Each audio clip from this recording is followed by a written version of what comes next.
J'ai pris un vol pour Los Angeles sans prévenir, rêvant de joyeuses retrouvailles, mais j'ai trouvé ma fille, mourante et seule, en soins intensifs. Pendant ce temps, son mari faisait la fête sur un yacht de luxe, dépensant mon argent en champagne et en divertissement. Furieux de sa trahison, je l'ai laissé sans un sou.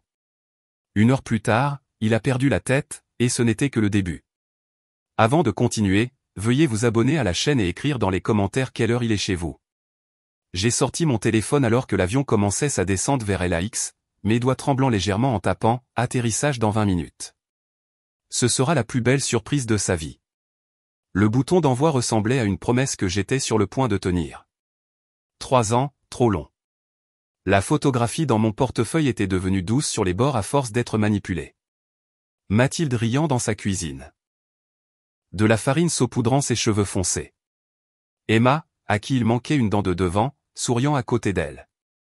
Le petit Jacques brandissant un chef-d'œuvre au crayon. Je l'avais regardé tous les jours depuis la mort de Marthe, mais aujourd'hui, c'était différent.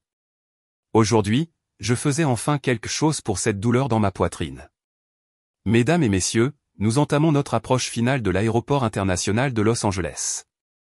Mes mains burinées agrippèrent les accoudoirs alors qu'une anticipation familière me traversait. La dernière fois que j'avais surpris quelqu'un, c'était pour le 50e anniversaire de Marthe. Cela me semble une autre vie maintenant.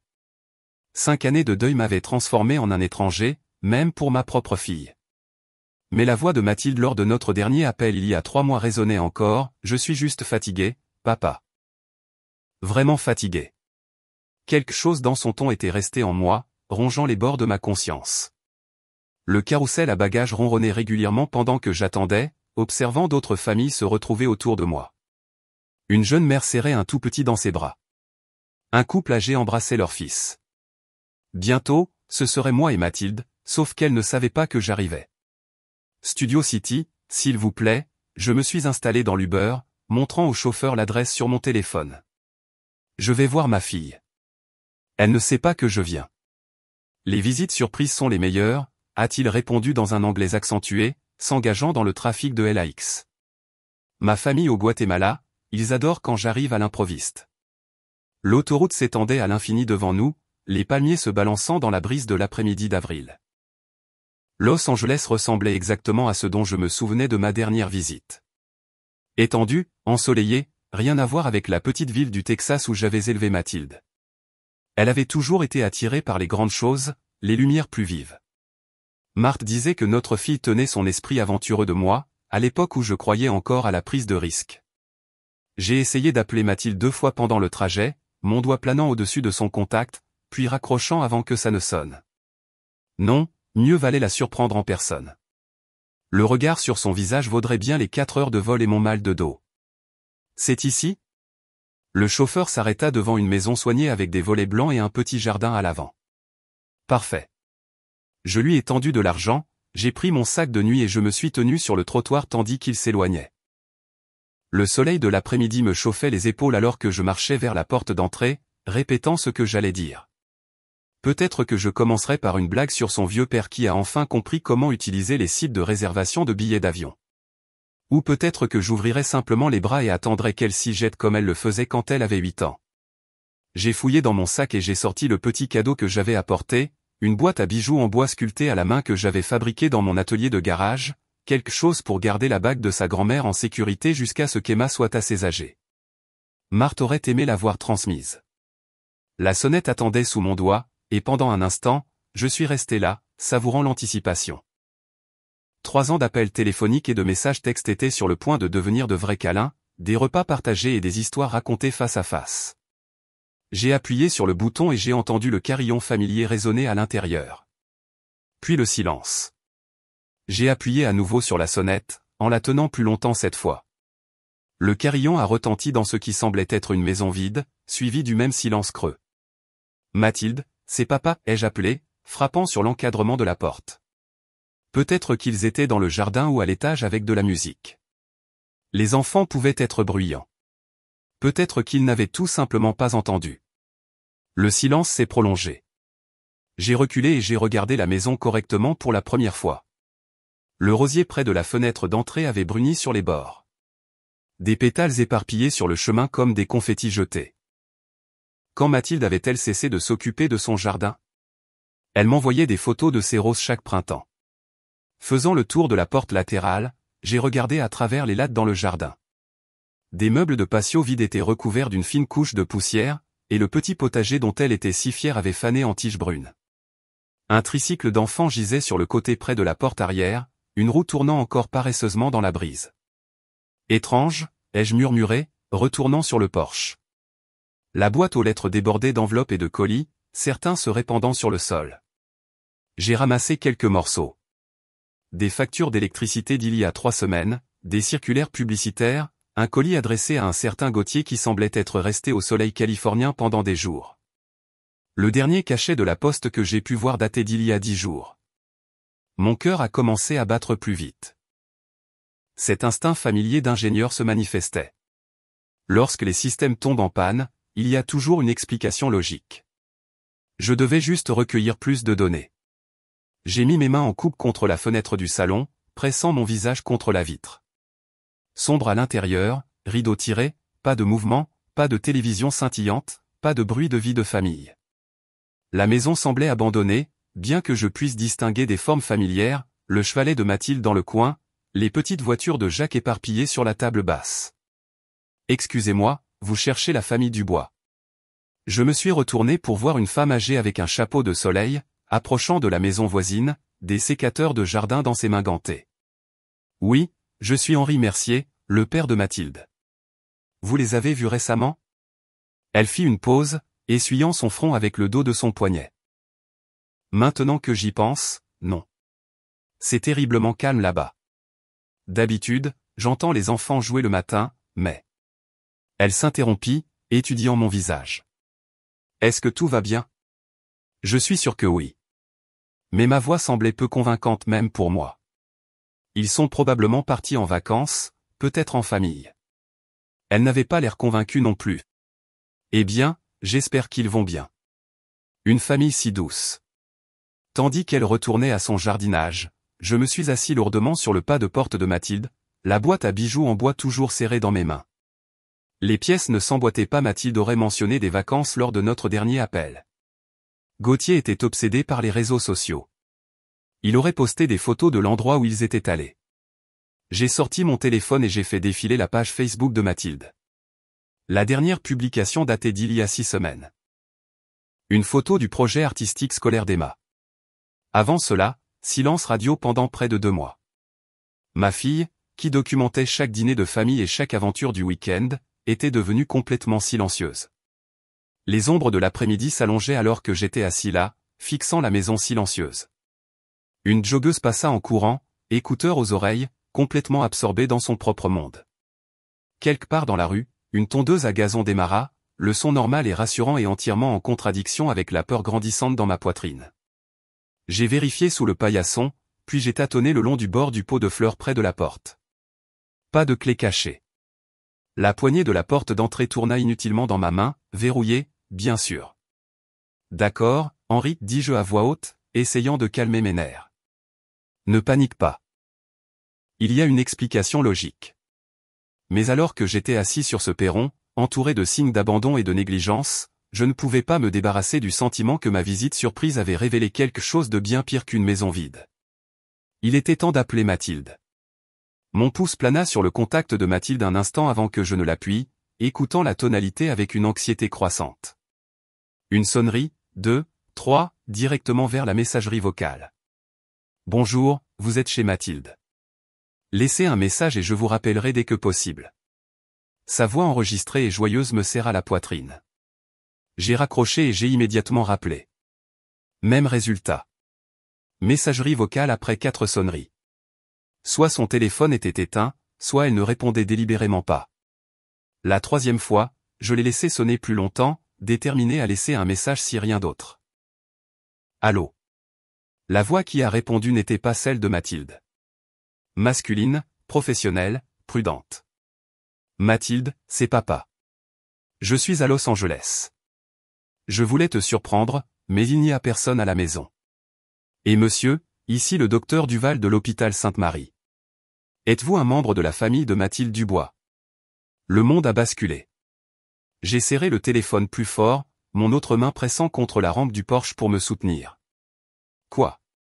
Oui, je suis son père. Pourquoi avez-vous son téléphone? Où est-elle?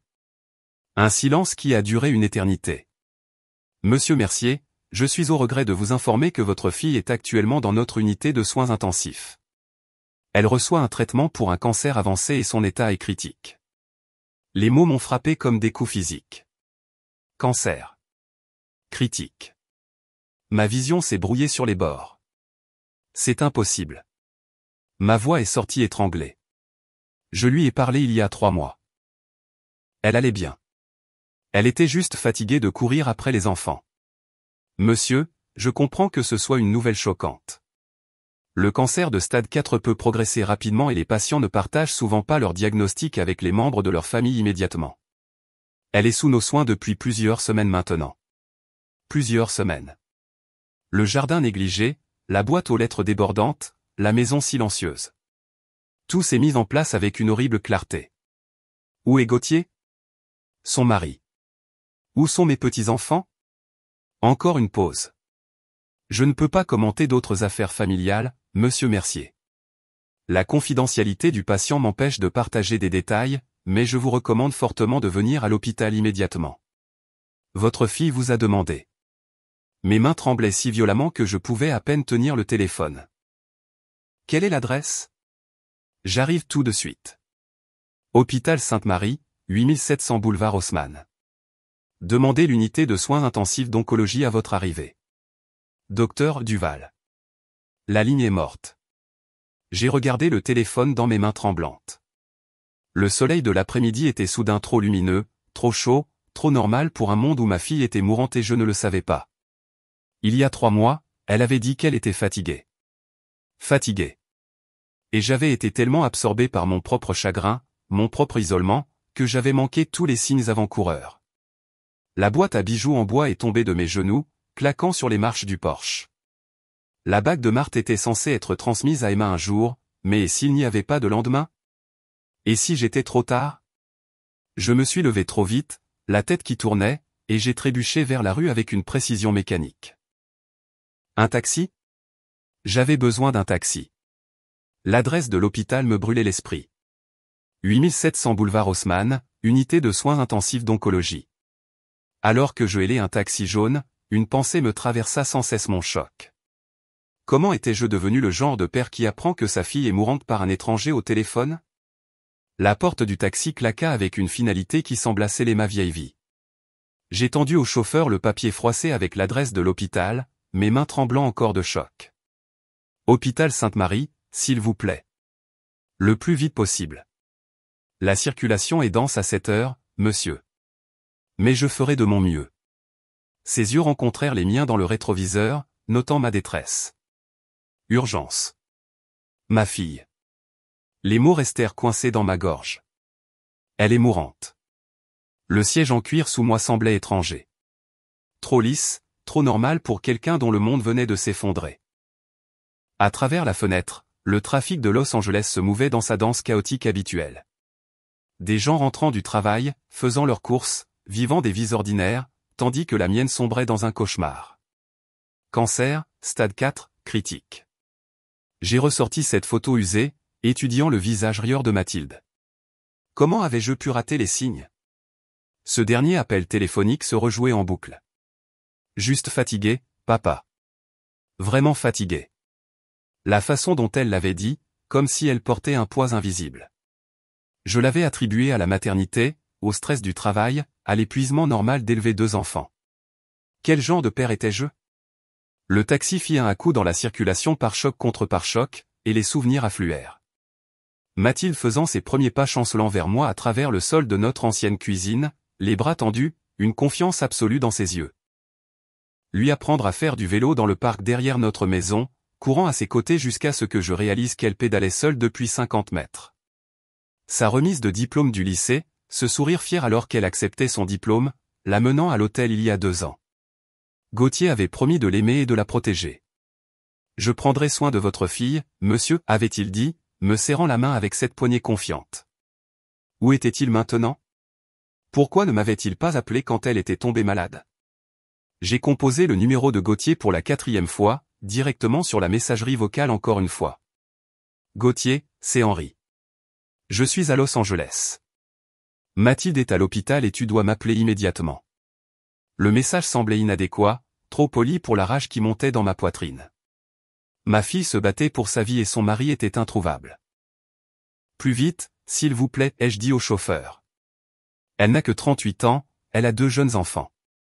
Si jeune, murmura-t-il, accélérant à travers un feu jaune. J'ai aussi une fille. Le même âge. Cela me brise le cœur. À travers la fenêtre, les palmiers se balançaient contre le ciel de l'après-midi, indifférents à la souffrance humaine. Marthe disait, Los Angeles ressemble au paradis, mais se sent seule. Elle avait raison, comme elle avait raison sur tant de choses. Si Marthe était vivante, elle aurait su pour la maladie de Mathilde. Les mères avaient cette intuition, cette connexion invisible. Elle aurait senti que quelque chose n'allait pas lors de ses appels téléphoniques, aurait insisté pour avoir des détails, peut-être même serait-elle venue elle-même. Mais Marthe était partie, et j'avais passé 5 ans à me noyer dans mon propre chagrin au lieu d'être le père dont ma fille avait besoin. J'ai plié et replié l'adresse de l'hôpital, la froissant en un petit carré. Le papier semblait substantiel, réel, la seule chose solide dans une journée devenue surréaliste. Ce matin, j'étais un ingénieur à la retraite planifiant une visite surprise. Maintenant, je fonçais à travers le trafic de Los Angeles pour voir ma fille mourante. Le taxi s'arrêta à l'entrée de l'hôpital juste au moment où le soir commençait à peindre le ciel en violet. Du verre et de l'acier moderne s'élevaient devant moi, imposants et cliniques. À travers les fenêtres, je pouvais voir des gens se déplacer avec détermination dans des couloirs lumineux. Des médecins, des infirmières, des familles confrontées à leur propre crise. Nous sommes arrivés, monsieur. La voix du chauffeur était douce. Bonne chance avec votre fille. Je lui ai tendu de l'argent d'une main tremblante, j'ai pris mon sac de nuit et je me suis tenu sur le trottoir tandis qu'il s'éloignait. Les portes automatiques s'ouvrirent en un murmure, révélant un hall moderne orné d'installations artistiques colorées qui semblaient obscènement joyeuses. Je me suis approché du comptoir d'information où une femme au visage aimable leva les yeux avec attente. Unité de soins intensifs d'oncologie, ai-je réussi à articuler. Ma fille, Mathilde Dubois. Une pièce d'identité, s'il vous plaît, et je devrais vous faire signer. Elle me tendit un badge visiteur et un presse-papier. Prenez l'ascenseur jusqu'au 7e étage. Mes mains tremblaient en écrivant mon nom. La montée en ascenseur me sembla interminable, chaque numéro d'étage s'illuminant comme un compte à rebours vers la dévastation. Lorsque les portes s'ouvrirent, l'odeur d'antiseptique me frappa immédiatement. Ce mélange unique d'hôpital de produits de nettoyage et de souffrance humaine. Le docteur Duval attendait au poste des infirmières, un homme compact aux yeux bienveillants derrière des lunettes à monture métallique. Il me tendit la main à mon approche. Monsieur Mercier, je suis content que vous soyez arrivé en toute sécurité. Comment va-t-elle? La question sortit avec un ton rauque. Stable pour l'instant. La chimiothérapie n'a pas été aussi efficace que nous l'espérions, mais elle répond au protocole de traitement actuel. Il fit un geste vers le couloir. Elle a demandé sa famille. Elle sera soulagée que vous soyez là. Nous sommes passés devant des chambres remplies de bibelous de machines et de conversations chuchotées.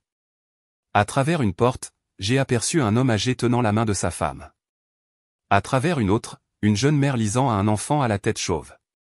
Chambre 712, dit doucement le docteur Duval. Je dois vous prévenir, la maladie a eu un impact physique, mais mentalement, émotionnellement, elle est toujours très elle-même. Rien n'aurait pu me préparer. Mathilde était allongée dans le lit d'hôpital, connectée à des moniteurs qui suivaient son rythme cardiaque en ligne verte régulière. Des tubes de perfusion serpentaient de ses bras vers des sacs de liquide clair suspendus à des poteaux métalliques. Elle semblait si petite, si fragile, une ombre de la femme vibrante qui dansait à son mariage. Mais quand elle me vit, son visage se transforma avec le plus beau des sourires. Papa. Le mot sortit comme un murmure, mais il me frappa comme un train de marchandises. J'ai traversé la pièce en 3 pas et je l'ai soigneusement serrée dans mes bras, craignant de la briser. Elle était légère comme un oiseau, tout en angle vif là où il y avait des courbes douces. Oh, ma chérie. Les larmes que j'avais retenues depuis l'appel téléphonique débordèrent enfin. Je suis là. Je ne vais nulle part. Je ne voulais pas t'inquiéter, souffla-t-elle contre mon épaule. Tu étais encore en deuil de maman, et je pensais. Je pensais que je pouvais gérer ça toute seule. Je reculai pour regarder son visage, lissant la mince couverture d'hôpital autour de ses épaules, de la même manière que je l'abordais quand les monstres vivaient sous son lit. Pourquoi ne m'as-tu pas dit? Nous aurions pu nous battre ensemble. Ses yeux se remplirent de larmes. Le médecin a dit 6 mois, peut-être 8, avec traitement.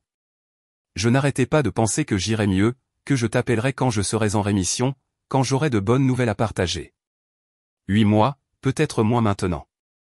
Je me suis installé sur la chaise à côté de son lit, prenant sa main dans les miennes. Ses doigts étaient glacés malgré la chaleur de la pièce. Où est Gauthier? J'ai essayé de garder ma voix neutre, mais elle a dû entendre quelque chose car son expression a changé. Il a dit qu'il avait d'importantes réunions d'affaires cette semaine. Elle a détourné le regard vers la fenêtre. Il a dit qu'il serait de retour avant le week-end. Quand l'as-tu vu pour la dernière fois? Il y a 3 jours. Les mots sont sortis petits, honteux. Il est distant depuis le diagnostic. Je pense que ça lui fait peur. Ça lui fait peur. Ma fille était mourante et son mari avait peur.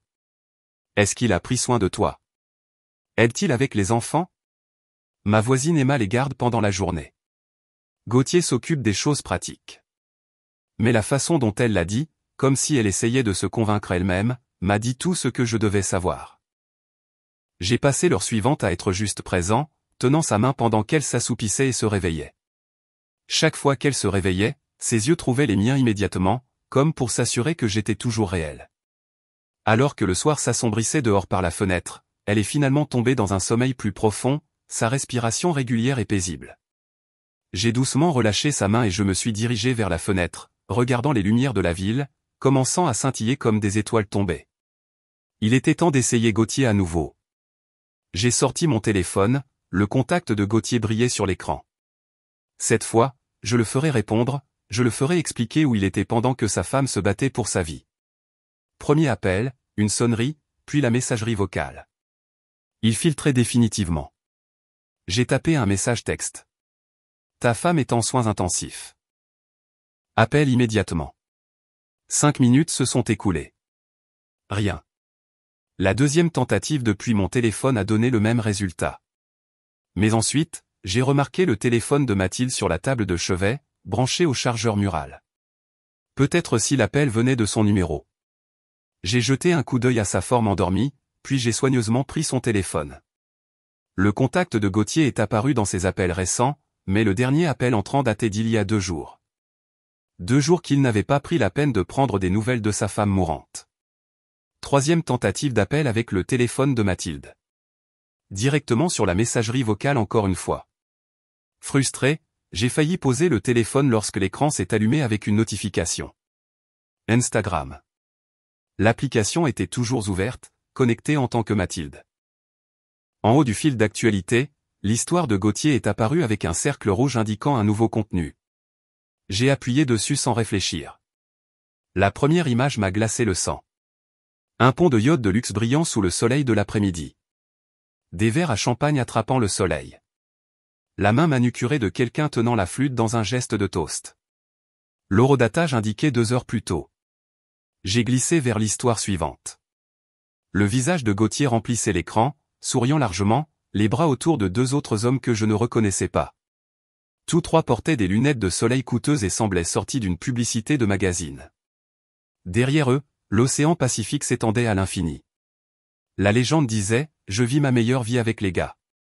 Publié il y a 90 minutes. Pendant que j'apprenais que ma fille avait un cancer. Ma vision s'est brouillée de rage, mais je me suis forcé à continuer à documenter. Capture d'écran après capture d'écran, chaque image un poignard qui s'enfonçait plus profondément. Gauthier se prélassant sur des coussins blancs immaculés. Gauthier plongeant depuis la plateforme de plongée du yacht. Gauthier levant un autre verre de champagne alors que le coucher de soleil peignait le ciel en orange. La dernière vidéo de l'histoire le montrait s'adressant directement à la caméra. Rien de tel que quelques jours loin de la réalité pour se vider la tête. Vous savez, parfois, il faut juste vivre un peu loin de la réalité. Sa femme était connectée à des machines et il parlait de s'éloigner de la réalité. J'ai vérifié les balises de localisation. Marina del Rey, à moins d'1 heure de cet hôpital. Mes mains tremblaient en tapant un autre message. Je vois que tu t'amuses. Ta femme est mourante. Appelle-moi. Puis un autre. J'ai des captures d'écran. Nous devons parler. Toujours pas de réponse. Je fis les 100 pas dans la petite pièce tranquillement, essayant de ne pas réveiller Mathilde, mon esprit parcourant les implications. Je commençais seulement à comprendre que la location de yacht devait coûter des milliers par jour. Gauthier était consultant en affaires. Réussi, mais pas au point de louer un yacht pour le plaisir. D'où venait l'argent? Regardant le visage paisible de Mathilde, je murmurais des promesses que j'aurais dû faire il y a des mois. Je ne le laisserai plus te faire de mal, ma chérie. Papa est là maintenant, et je vais arranger ça.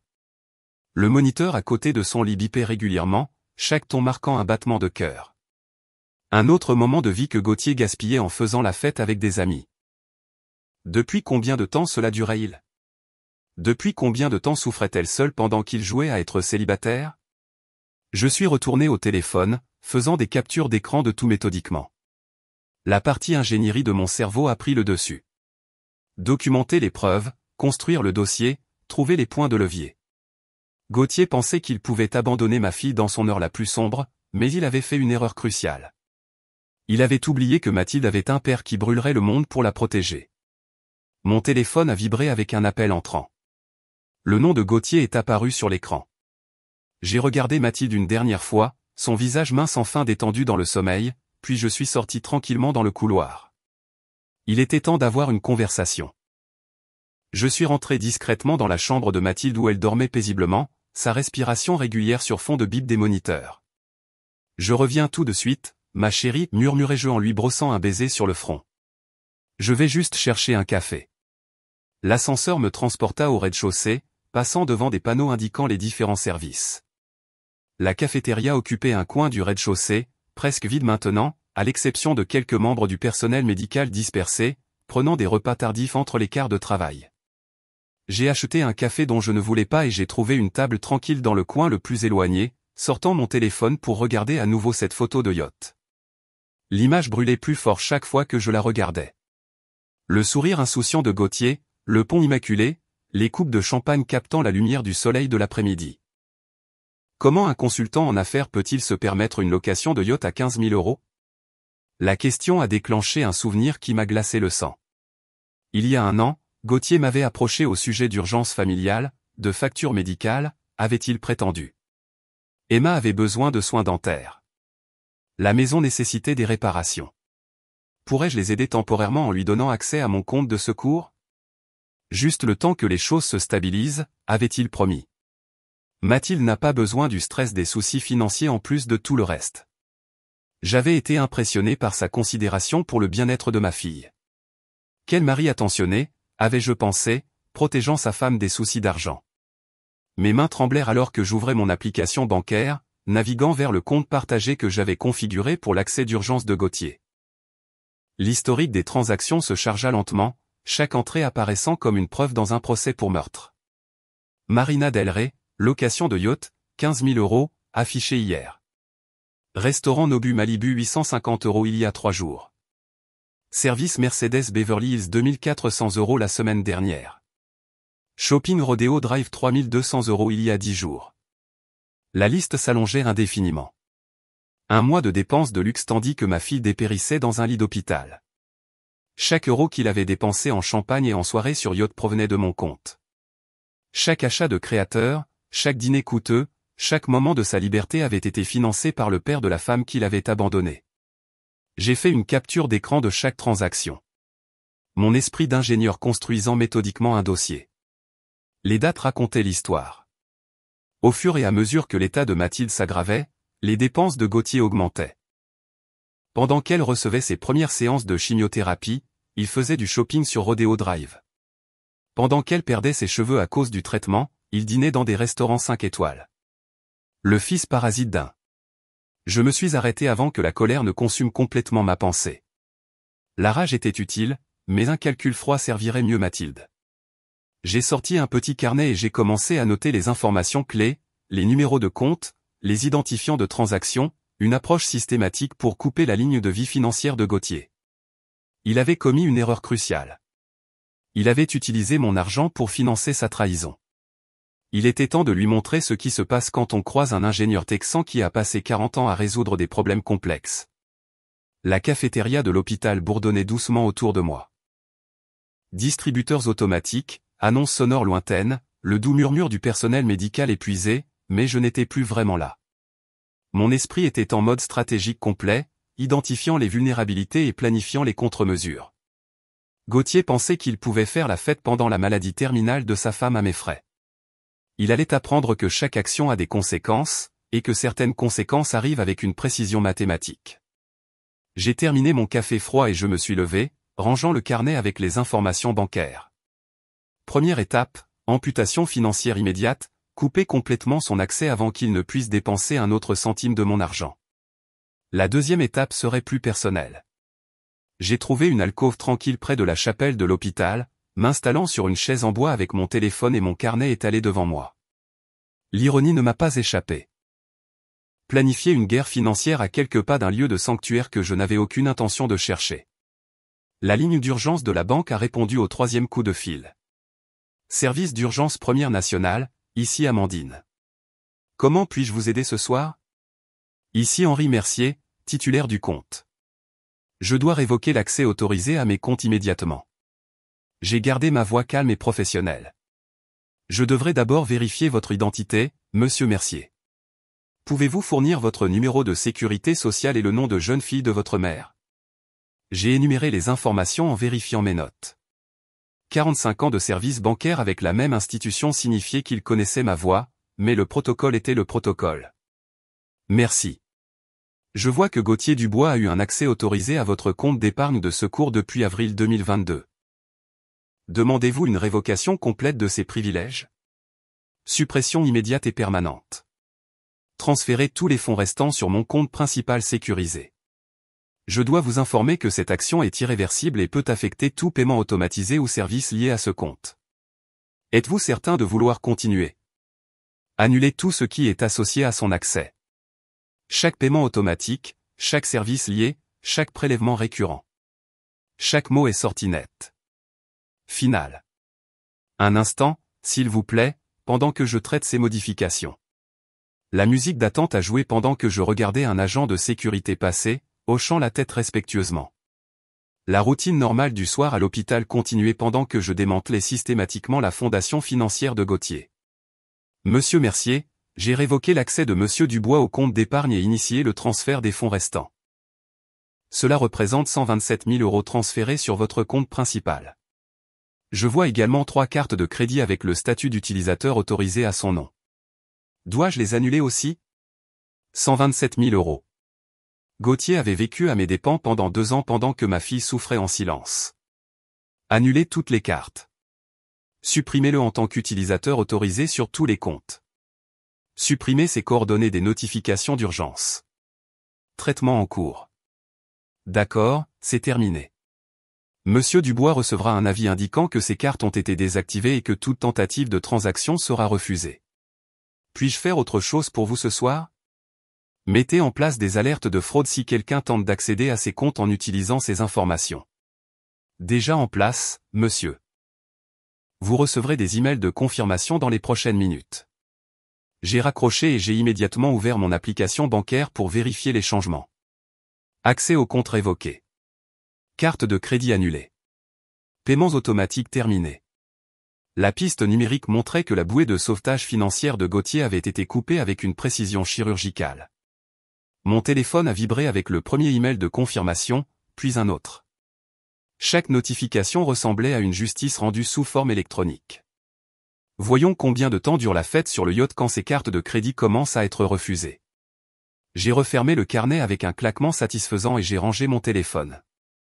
La partie ingénierie de ce problème était résolue. Identifier la défaillance du système, isoler le composant problématique, le supprimer définitivement. L'accès de Gauthier à mes ressources n'existait plus que dans son imagination diluée. En me levant de la chaise, je me suis senti plus léger que je ne l'avais été depuis des heures. Non pas parce que le poids de la maladie de Mathilde s'était envolé, ce fardeau resterait jusqu'à ce qu'elle se rétablisse, ou jusqu'à ce qu'elle ne le fasse pas. Mais la réalisation écrasante que j'avais involontairement financé son abandon, cette torture particulière était terminée. Gauthier pouvait garder son yacht pour ce soir. Demain, quand ses cartes commenceraient à être refusées et que ses appels resteraient sans réponse, il découvrirait ce qui arrive à un parasite qui perd son hôte.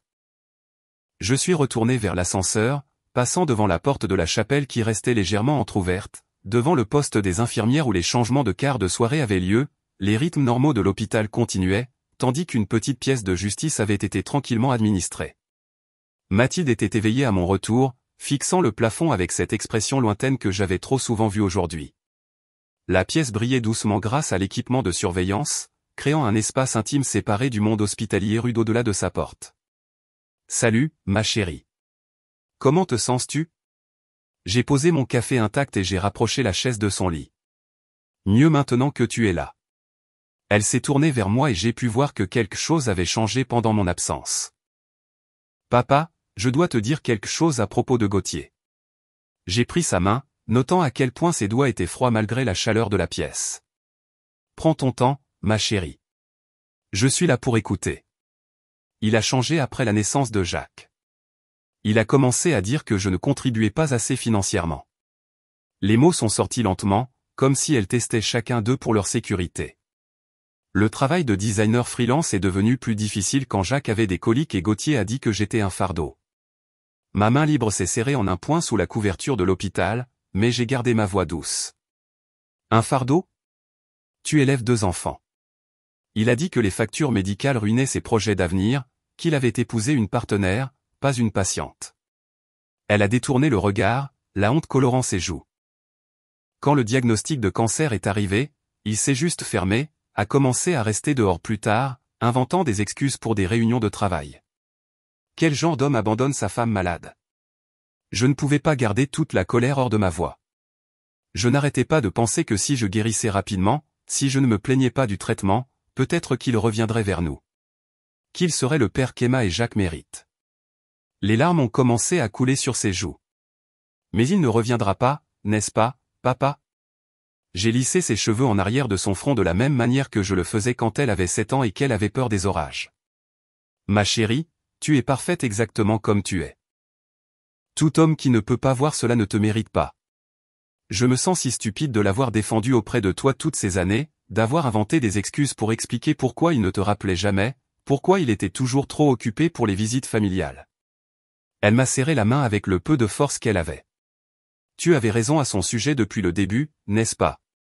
Je n'avais jamais dit un mot négatif sur Gauthier devant elle.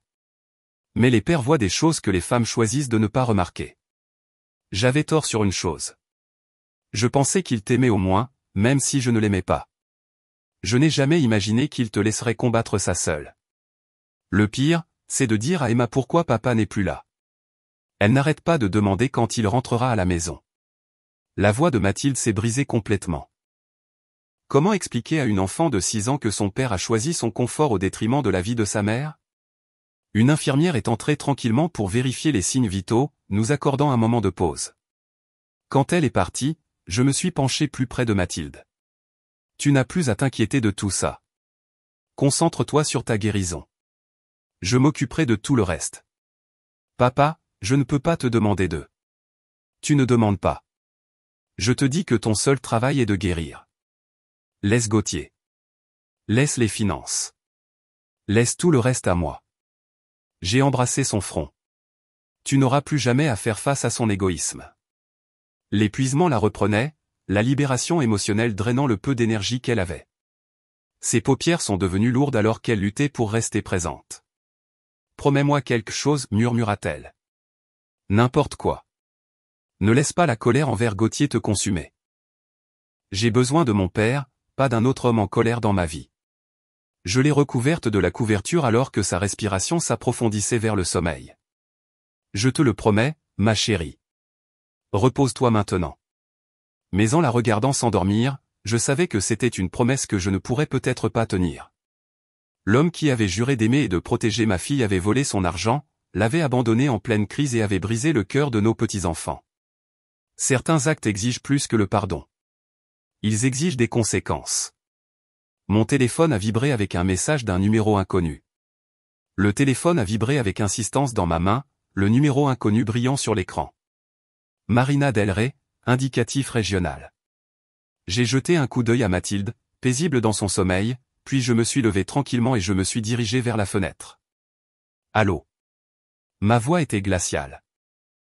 Henri, qu'est-ce que tu as fait? Mes cartes ont été refusées devant tout le monde. La voix de Gauthier craqua de panique et d'humiliation. Répare ça immédiatement. Où es-tu en ce moment, Gauthier? J'ai complètement ignoré sa demande. Ce n'est pas tes affaires. Écoute, vieil homme. Tu dois rétablir mon accès tout de suite ou. Ma fille est en train de mourir dans un lit d'hôpital. Chaque mot tombait comme une pierre dans l'eau calme. Et tu fais la fête sur un yacht avec mon argent. Silence, puis des balbutiements. Comment as-tu? Ce n'est pas. C'est du réseautage professionnel. À travers le téléphone, je pouvais tout entendre. Musique de fête, rire, vagues clapant contre la coque. Le son d'un homme dont la femme se battait pour sa vie pendant qu'il profitait de la vie aux dépens de quelqu'un d'autre. 15 000 € pour la location du yacht, Gauthier. Mais 15 000 €. J'ai gardé ma voix basse, conscient que Mathilde remuait derrière moi. Pendant que ta femme était en soins intensifs. Tu ne peux pas me couper les vivres. J'ai des droits. Je suis son mari. Tu étais son mari. Passé simple. Je me suis tourné pour voir les yeux de Mathilde ouverts, me regardant avec une compréhension croissante. Tu as fait ton choix quand tu as choisi le champagne plutôt que les rendez-vous de chimiothérapie. Écoute, tu ne comprends pas la pression que j'ai subie. La pression? Ma voix s'est durcie. Quelle pression, Gauthier? La pression d'avoir un accès illimité à mon compte bancaire tout en abandonnant ta famille. Sa voix a changé, devenant calculatrice. Rétablis mon accès ou je demande le divorce et je prends les enfants. Je ferai en sorte que Mathilde perde tout au tribunal. Ce fut son erreur, au moment où il menaça mes petits-enfants. Gauthier, dis-je doucement, et quelque chose dans mon ton le fit même s'arrêter. Tu viens de faire la plus grosse erreur de ta vie pathétique. Derrière moi, j'ai entendu Mathilde reprendre son souffle. Elle était complètement éveillée maintenant, écoutant chaque mot, entendant enfin la vraie voix de son mari. Égoïste, menaçant, absolument sans remords. Je sais exactement où tu es, continuai-je. Je sais exactement ce que tu faisais. Je sais exactement combien de mon argent tu as dépensé pendant que ma fille se bat pour sa vie. Et maintenant, je sais exactement quel genre d'homme menace de voler des enfants à leur mère mourante. Tu ne peux pas me faire ça. J'ai une réputation à maintenir. Les gens regardent. Oui, ils regardent. Ils te regardent te faire refuser tes cartes de crédit parce que tu es un parasite qui ne peut pas payer ses propres factures. La voix de Gauthier craqua. Henri, attends. Discutons raisonnablement. J'ai fait des erreurs, mais nous pouvons arranger ça. Je viens à l'hôpital tout de suite. Nous pouvons. J'ai regardé Mathilde, j'ai vu les larmes couler sur son visage.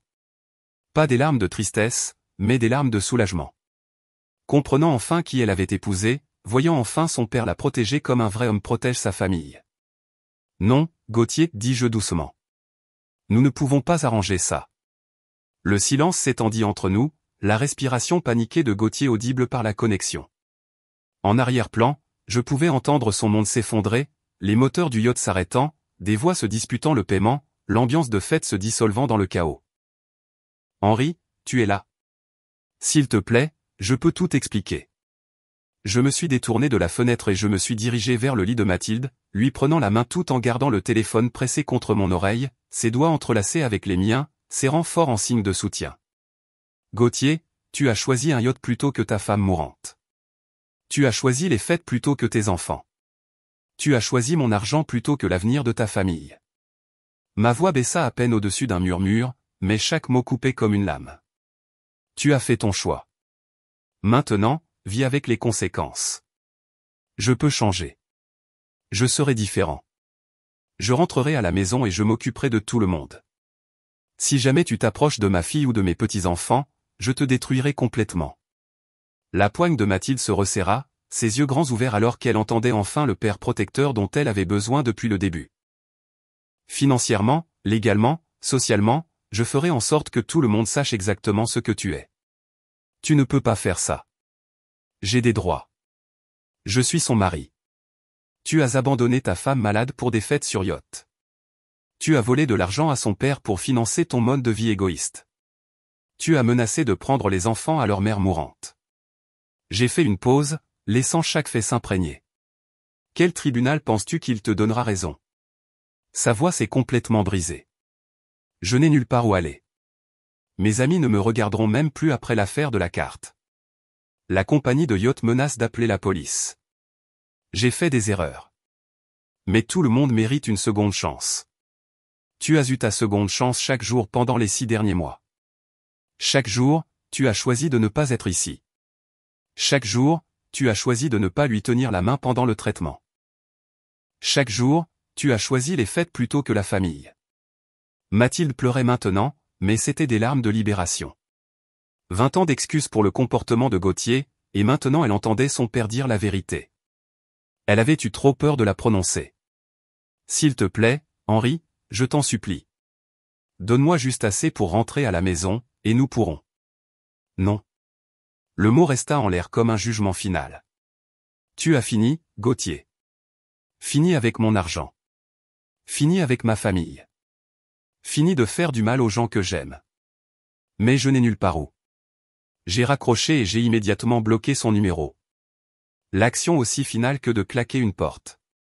Puis je me suis assis à côté du lit de Mathilde et j'ai porté sa main à mes lèvres, embrassant ses jointures comme je le faisais quand elle était petite et effrayée. Merci, papa, murmura-t-elle. Tu n'as jamais à me remercier de te protéger, ma chérie. C'est ce que font les pères. Elle me serra la main plus fort. J'avais tellement peur de le quitter. Peur d'être seule avec les enfants. Peur d'admettre que j'avais fait une si terrible erreur. Tu n'es pas seule. Tu ne seras plus jamais seule. J'ai lissé ses cheveux en arrière de son front. Et ce n'était pas ton erreur. C'était la sienne. Chaque choix égoïste, chaque mot cruel, chaque instant, il s'est choisi au détriment de sa famille. C'est à lui d'en répondre, pas à toi. Pour la première fois depuis mon arrivée à Los Angeles, Mathilde sourit. Un vrai sourire, plein d'espoir au lieu de peur. Repose-toi bien, dis-je doucement. Demain, nous commencerons à planifier ton avenir. Un avenir où personne ne te fera jamais plus de mal. Elle ferma les yeux, sa respiration déjà plus profonde et plus paisible que je ne l'avais vue de toute la journée. L'équipement de surveillance bipait régulièrement à côté de nous, comptant les battements de cœur, comptant les moments, comptant le début d'une nouvelle vie. Dehors par la fenêtre, Los Angeles scintillait dans la nuit, indifférent à la victoire d'une petite famille sur la cruauté. Mais à l'intérieur de la chambre 712, justice avait été rendue et la guérison pouvait enfin commencer. Un an plus tard, en 2025, le soleil entrait à flot par la fenêtre de la cuisine de notre nouvelle maison en Aquitaine, peignant des carrés dorés sur le parquet où le matériel d'art d'Emma était éparpillé dans un chaos organisé. Le son des rires d'enfants flottait depuis le jardin, se mêlant au rythme régulier de Mathilde coupant des légumes pour le déjeuner. Je m'arrêtais dans l'embrasure de la porte, observant ma fille se déplacer avec l'énergie et la grâce qui lui étaient revenues mois après mois. Ses cheveux avaient repoussé plus épais qu'avant, encadrant un visage qui rayonnait de santé et de bonheur authentique. Le regard hanté avait disparu, remplacé par la femme confiante que j'avais élevée, celle qui avait été enterrée sous des années de manipulation de Gauthier. « Papa, tu traînes encore » dit-elle sans se retourner. Ce ton taquin familier qui me disait tout ce que je devais savoir sur son rétablissement. J'apprécie juste la vue, ma chérie. Je n'arrive toujours pas à croire que tu sois vraiment là. Par la fenêtre, je pouvais voir Jacques apprendre à Emma à lancer un ballon de rugby parfait. Les techniques de football de leur grand-père transmises avec une précision patiente. À 8 et 6 ans maintenant, ils s'étaient adaptés à leur nouvelle vie avec la résilience que possèdent les enfants quand ils sont enfin vraiment en sécurité. Le divorce avait été rapide et brutal. Les menaces de Gauthier concernant la garde s'étaient évaporées dès que son avocat avait entendu les appels téléphoniques enregistrés et vu les relevés bancaires. Un homme qui avait abandonné sa femme mourante tout en dépensant l'argent de son père pour des fêtes sur yacht n'était pas exactement sympathique au juge des affaires familiales. « Papy », la voix d'Emma traversa la porte moustiquaire.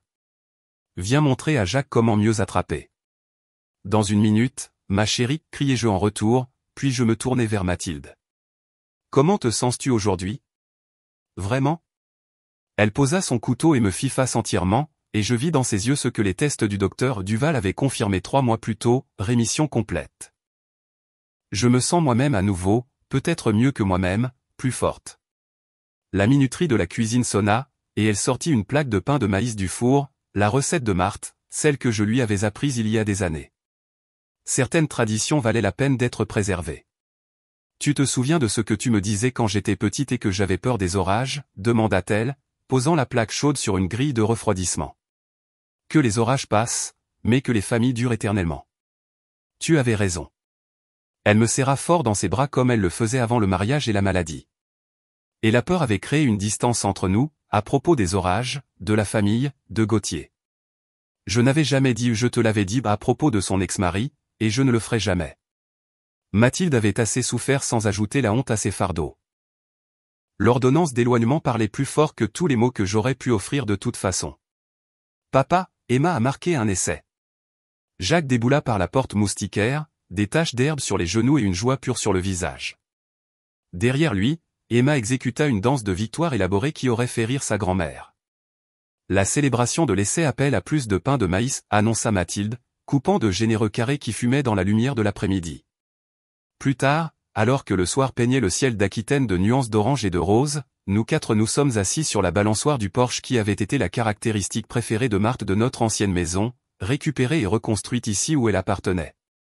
Emma s'assoupit contre mon épaule tandis que Jacques me bombardait de questions sur les étoiles qui commençaient à apparaître au-dessus. « Tu nous raconteras encore l'histoire de comment tu as sauvé maman, murmura Emma, somnolente. Ma chérie, ta maman s'est sauvée toute seule. J'ai juste aidé à déblayer les obstacles.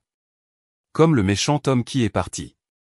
Comme le méchant homme qui est parti. » Mathilde tendit la main et me serra la main, un geste qui était devenu notre raccourci pour la gratitude et l'amour et le genre de lien que la crise détruit ou rend incassable. Nous avions choisi l'incassable. C'est à cela que ressemble la victoire, pensais-je, en regardant les paupières de mes petits-enfants s'alourdir dans la soirée paisible. Non pas le moment de la victoire, bien que les supplications larmoyantes de Gauthier aient été satisfaisantes, mais les années de bonheur tranquille qui suivent. Les mardis soirs ordinaires où personne ne se bat pour sa vie, personne ne trahit personne, et le seul drame est de savoir si Jacques finira ses légumes. Les étoiles apparurent une par une au-dessus. Les mêmes constellations que Marthe et moi avions observées depuis cette même balançoire il y a des décennies, à l'époque où Mathilde avait l'âge d'Emma maintenant. Certaines choses changent. Les mariages se terminent. Les gens vous déçoivent.